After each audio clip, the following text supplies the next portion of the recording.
Well, hello, my name is Christopher Scott, and I serve as a small groups pastor of a local church. And we have a lot of our small groups where they sometimes have trouble getting people to show up, meaning we'll promote the groups at church for a few weeks, people will sign up for the small groups. But when it comes to actually have the small groups, sometimes people sign up but don't actually show up. So in this video, I want to give you one tip about how to sharpen your facilitation skills as a way to help people join your group and stick with your group once you start your small group and get going. So there's several different things you can do to help ensure people who sign up for your group actually show up, and sharpening your facilitation skills is probably one of the best things that you can do to ensure people stick with your group and keep coming back. So and that is because you can't just, maybe have a nice clean home, you provide some good snacks, and you select good curriculum. Those are important elements, but that's not the whole picture. If you're a poor facilitator, people are going to visit, but they're not going to come back if you don't do a good job facilitating the group. So here's some basic small group facilitation tips I want to give you. Number one, you want to prepare well. You want to prepare well. Bobby Knight, the great college basketball coach, said, "I don't believe in luck, I believe in preparation."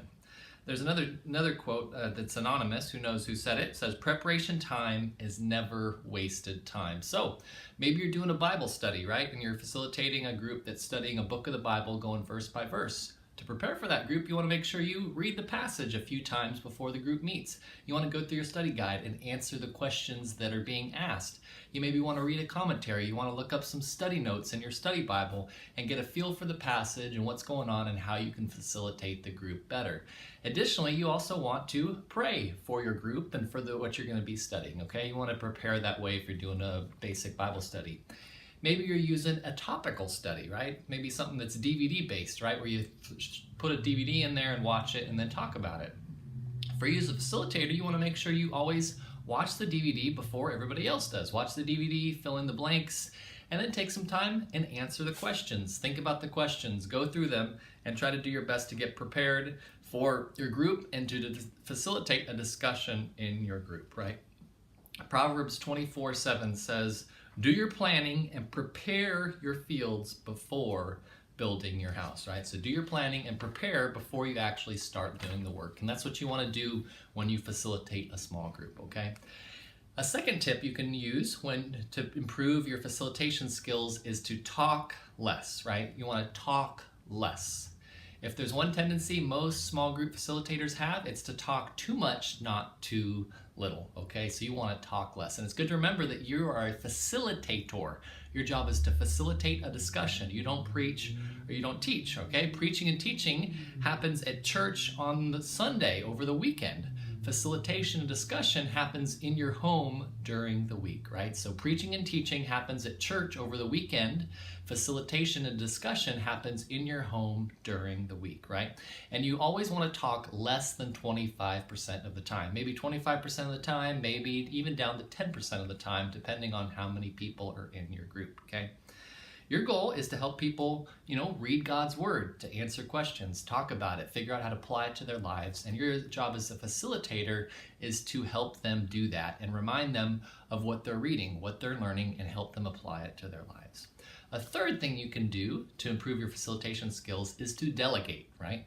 Delegate. So it's easy as a facilitator to facilitate the discussion, have the group at your house, provide the snacks, communicate to everybody each week.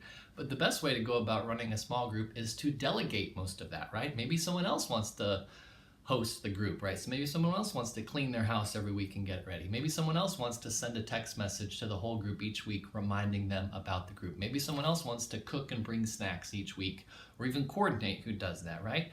So instead of cleaning, your house each week, you get to spend some time preparing. Instead of cooking each week for snacks, you get to spend some time praying about people. Instead of communicating to people each week, you get to spend some time thinking about your discussion, things like that. So that's a third tip you can do, is to delegate the work in your small group so that gives you more time to focus on being a good facilitator. So as we close out this video, it's good to remind ourselves that people might struggle, in a small group. They might not want to open up or talk or things like that. And it's your job as a facilitator to be good, a good facilitator, to talk a little bit, but also to, to get the other people to talk in your group. So I hope this was a helpful video for you as you improve your facilitation skills as a way to increase the number of people that start your group and stick with it and continue on with you in your small group as you help them grow in their love of God and knowledge about Him. So if you found this video helpful, you can subscribe over there and get updates on other videos. And I got a bunch of other tips over there to help people,